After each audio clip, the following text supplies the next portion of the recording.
Imagine waking up every single day at 4 a.m. to an air horn in your face and a man yelling the N-word, while your stepbrothers slept soundly in their beds.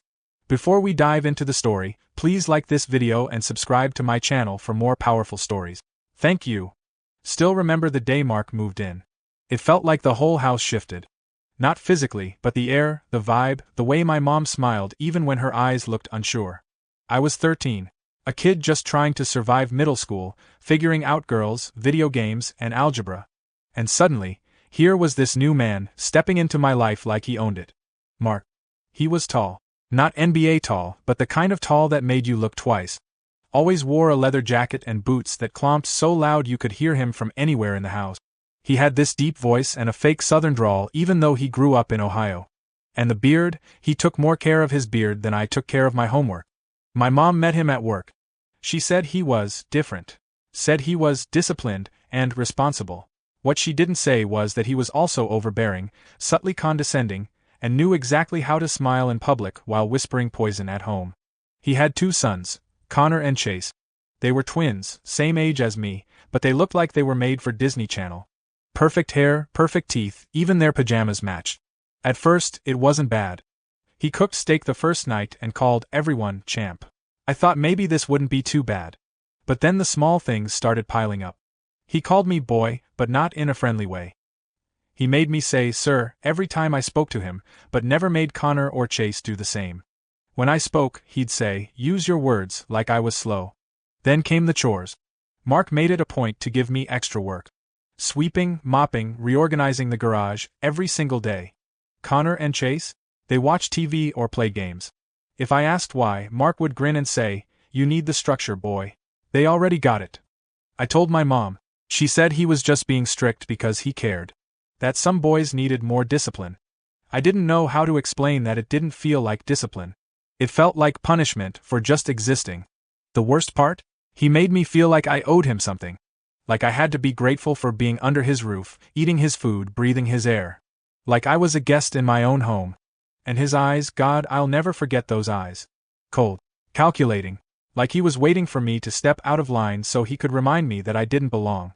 Still, I tried to stay hopeful. I thought maybe if I worked hard, followed the rules, stayed quiet, he'd warm up. Maybe one day he'd see me as one of his own. But what came next made it crystal clear.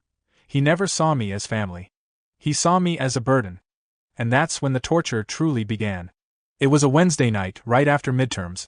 I was finally getting a few hours of rest when the door to my room slammed open like a hurricane. Mark stormed in, ripped my blanket off and barked, you're done sleeping for the night. 4 a.m. wake up from now on. You want to live here? You gotta earn it. I blinked, dazed, thinking maybe I'd been dreaming. What? I asked. He didn't answer. Just pulled me off the mattress and shoved me toward the door like I was garbage. In the kitchen, he shoved a mop in my hand. Start with the kitchen. Then the garage. You got till 7 am. But I have school, I mumbled, still half asleep. He leaned in close, his breath sour, and muttered, lazy N-word. It was like getting punched in the chest with a brick made of hate. The word echoed in my head louder than anything else he said. My hands trembled, but I nodded. I didn't want to give him the satisfaction of seeing me break. And just like that, my life changed. From that night on, my sleep schedule was officially destroyed. I'd go to bed at midnight, if I was lucky, and be woken up at exactly 4 a.m. No excuses. No mercy. Mark would storm in like a military drill sergeant. Some mornings, he'd flip the light switch on and off like a strobe. Other days, he'd blast an air horn inches from my ear or dump a bucket of freezing water straight onto my face. One time, he brought in a leaf blower and turned it on full blast. I woke up choking on dust and yelling. He thought it was hilarious. Laughed like it was the best comedy he'd ever seen. Meanwhile, Connor and Chase? They were asleep in their cozy beds down the hall, untouched, unbothered, and completely unaware, or so I thought. Breakfast was another humiliation. Mark would serve up pancakes, eggs, and sausage to his sons. Me? If I was lucky, I got toast. Burnt. Dry. No butter. Sometimes, he'd scrape leftovers onto a paper plate and say, you eat what you earn. School became impossible.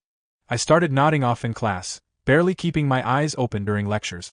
My teachers noticed. One even pulled me aside and asked if everything was okay at home. But what could I say? He wakes me up every day at 4 a.m. to mop the garage because I'm black and he hates me? I knew no one would believe me. Mark wore charm like cologne, strong, sweet-smelling, and completely fake. That year, I failed 2 classes. My GPA plummeted. I started forgetting things. Hallucinating. Seeing bugs crawl across my desk. Hearing voices whisper my name. I was losing my mind.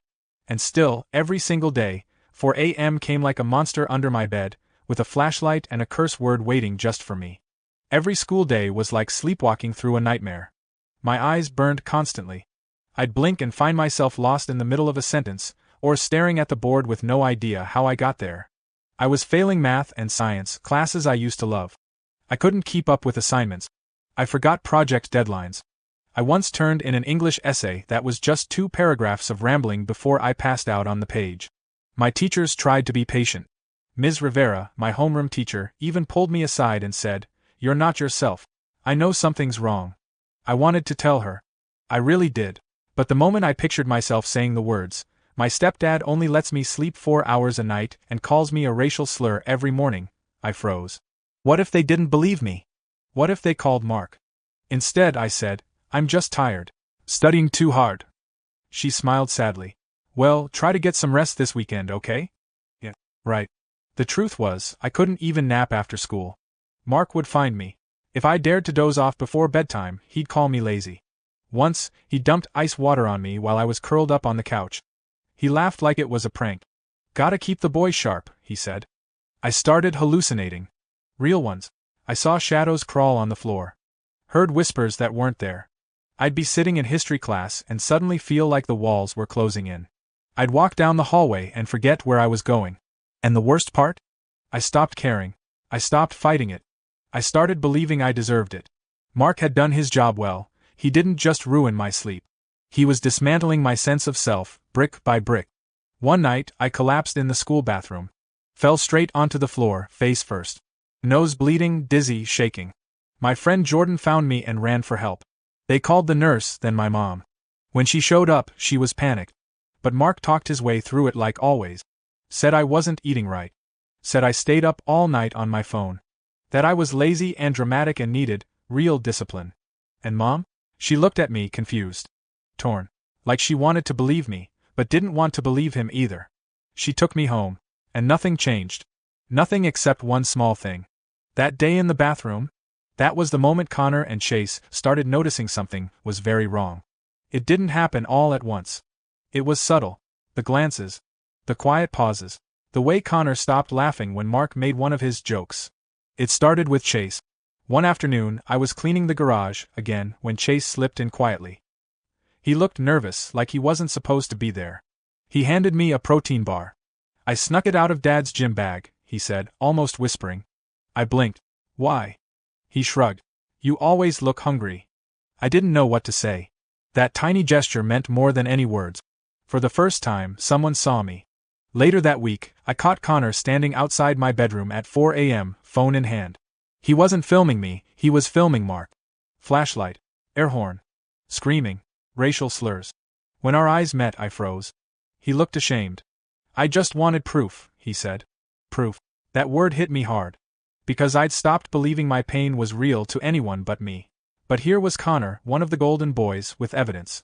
Chase and Connor sat me down a few nights later in the basement, where Mark never came. "We've been recording him," Chase said. 4 weeks. They pulled out a tablet and showed me everything. Footage after footage. Mark calling me names. Pushing me. Forcing me to mop. Laughing when I fell asleep standing. Connor looked at me. "This isn't right. We're not okay with it." I stared at them in disbelief.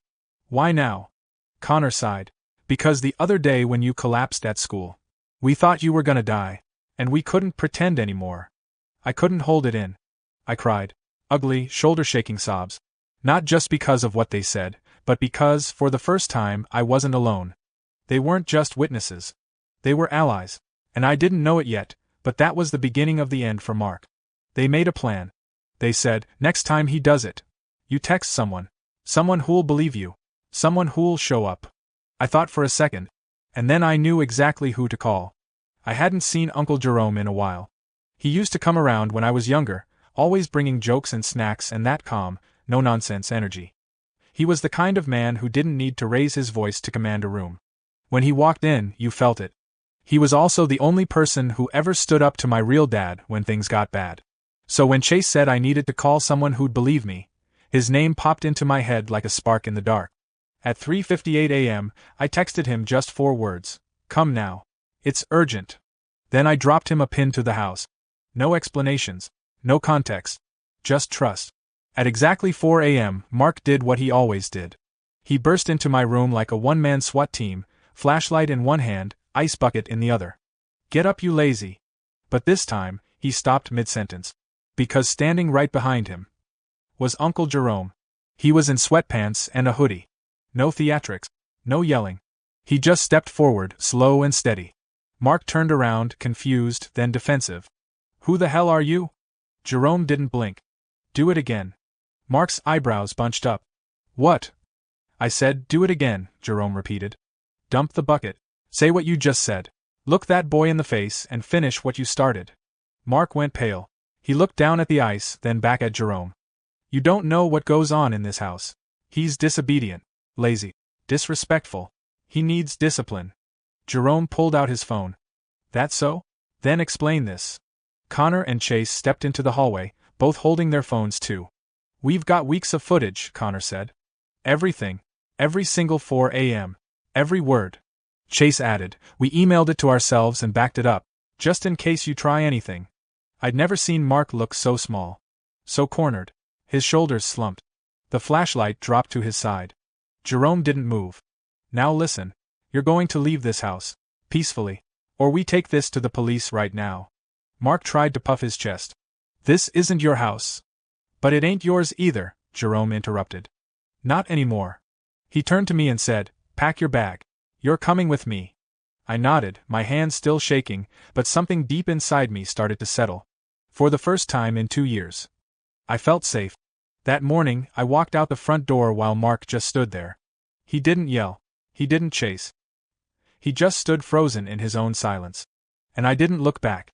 The house was dead silent after we walked out. Jerome didn't say a word on the drive. He didn't have to. His calm was enough. I sat in the passenger seat, staring out the window, trying to process that for the first time in years, I wasn't headed back to hell. When we got to his apartment, he handed me a blanket and said, sleep. I collapsed on his couch. Didn't even take my shoes off. And I slept for 14 straight hours. When I woke up, the world felt quieter. My head didn't ache. My hands weren't trembling. I had no air horn screaming at me, no flashlight burning my eyes. I was safe. That afternoon, I told Jerome everything. Every word Mark said. Every chore. Every insult. Every slap on the back of the head that he called a lesson. He nodded through it all. Not with shock, Jerome didn't waste emotion. But with understanding. I knew something was off, he said. I just didn't know how bad it got. But we're gonna fix this. The very next day, Jerome made calls. He contacted a lawyer friend who specialized in child endangerment. He helped Connor and Chase back up all their footage to a secure drive. He spoke to my mom. She cried. A lot. At first, she defended Mark. Said he was just strict. That he was trying to help. But Jerome laid it all out, videos, audio, timestamp. And eventually, even she couldn't deny it. Mark was forced out of the house by court order just 2 weeks later. A restraining order was placed. He was under investigation. The local paper picked up the story. Stepfather accused of racial abuse by stepchild, evidence provided by his own sons. Mark tried to deny everything at first. Claimed the videos were edited. Said the boys were manipulated. But it didn't hold. He was arrested for child endangerment, racial harassment, verbal assault, and unlawful discipline.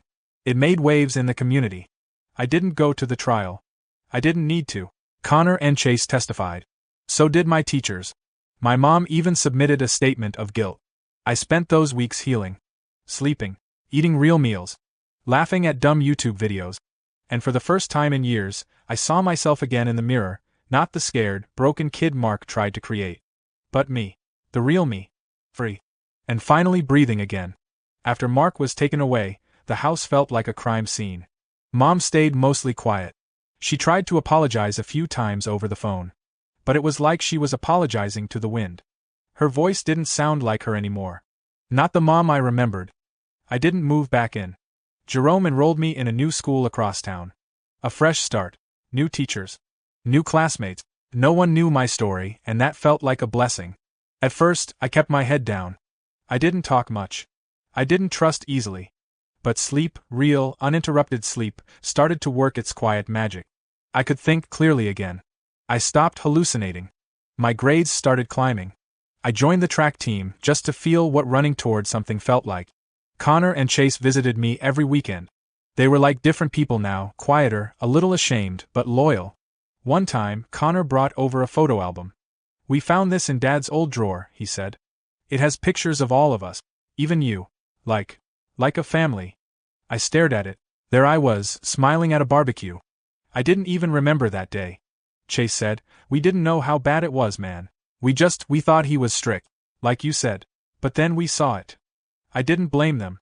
Not really, because they were just kids too, caught in a storm they didn't create. Eventually, the case wrapped up. Mark got jail time, not enough, but enough to keep him away. He lost custody rights. He lost his job, his reputation. And me? I got my life back. Therapy helped. So did Jerome.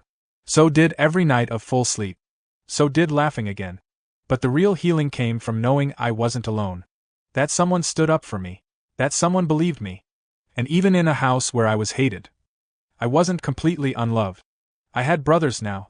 Real ones. The first day at my new school, I walked in like a ghost. Quiet, unnoticed, drifting between classrooms. I didn't want to stand out. I didn't want to answer questions. I just wanted peace. And, for the first time, I got it. Nobody knew who I was. No one whispered when I passed. I was just another face in the hallway, and it was glorious. I started focusing. Not because I wanted to prove anything, but because I finally could. My brain worked again. My memory sharpened. I could read a whole paragraph without zoning out. It was like a fog had lifted from my mind. The constant exhaustion, the survival mode, it was gone. I started doing better in school than I ever had before. I raised my grades in every class. I joined the track team officially and started breaking records. I got invited to honor society meetings. Teachers actually praised me. They called me focused and motivated. And they had no idea what I had survived to get there. Jerome was at every event. Track meets, parent-teacher night. Always cheering, always clapping, always waiting outside when practice ended. I still had bad nights sometimes. Nightmares, flashes of Mark's flashlight or the sound of that awful air horn. But therapy helped. Jerome helped. Writing helped. I started journaling every night just to get the noise out of my head. And when scholarship season rolled around, I didn't think I'd stand a chance. But I applied anyway. Wrote the most honest, raw personal essay of my life. Not about Mark, not directly. But about strength. About survival. About resilience. I got the letter on a rainy Tuesday. Full ride. Tuition, books, housing. Everything covered. I stared at it for a long time. Not because I couldn't believe it, but because deep down, a piece of me finally did. I had made it. Not because of luck. Not because of pity. But because, when everything tried to destroy me, I kept going. That scholarship wasn't just money. It was proof that I was more than what Mark tried to turn me into. I was enough. I always had been. People always ask me, did I ever forgive Mark? The answer is simple. No. And I don't think I ever will. Because forgiveness isn't owed. It's earned. And Mark never even said sorry. Not once. But I did forgive someone else. I forgave me. For all the nights I thought I deserved it. For every time I looked at myself and believed I was broken. For shrinking into the background and letting that man define who I was. I forgave the scared kid who didn't have the words. The boy who walked on eggshells and pretended not to hear the slurs. The teen who cried silently into his pillow at 2 a.m., dreading the 4 a.m. terror that was coming. Because he made it. And I love that boy now. As for Connor and Chase, we stayed close. Weird, right? The same boys I once envied for their privilege became my chosen brothers. They moved away after graduation, but we still talk. Holidays, birthdays, group texts filled with memes and inside jokes only the three of us understand. Sometimes, healing doesn't look like a movie scene. No dramatic music. No sudden forgiveness or closure. Sometimes it looks like a quiet Sunday morning where you wake up, stretch, and realize you slept through the night. And no one screamed at you. This story isn't about revenge. It's not about tearing someone down. It's about survival. And rebuilding. It's about the strength you don't know you have until life leaves you no other choice but to stand. I learned that evil doesn't always wear a mask. Sometimes it wears a smile and holds a flashlight. Sometimes it calls itself Dad. But I also learned that love can show up in the form of an uncle who drives across town at 4 a.m. Or in two stepbrothers who once stood on the sidelines, but decided to stand with you instead. I learned that pain doesn't last forever, but neither does silence. Because when you speak, when you fight back, when you survive, the silence breaks. And with it, the power of your abuser disappears too. I'm not who I was. And I'll never be who Mark tried to make me. I'm stronger now, calmer, wiser, and ready for whatever comes next. Because I lived through the worst. And I won. If this story moved you, please don't forget to give it a like. And if you love emotional, powerful stories like this one, please make sure to subscribe to the channel.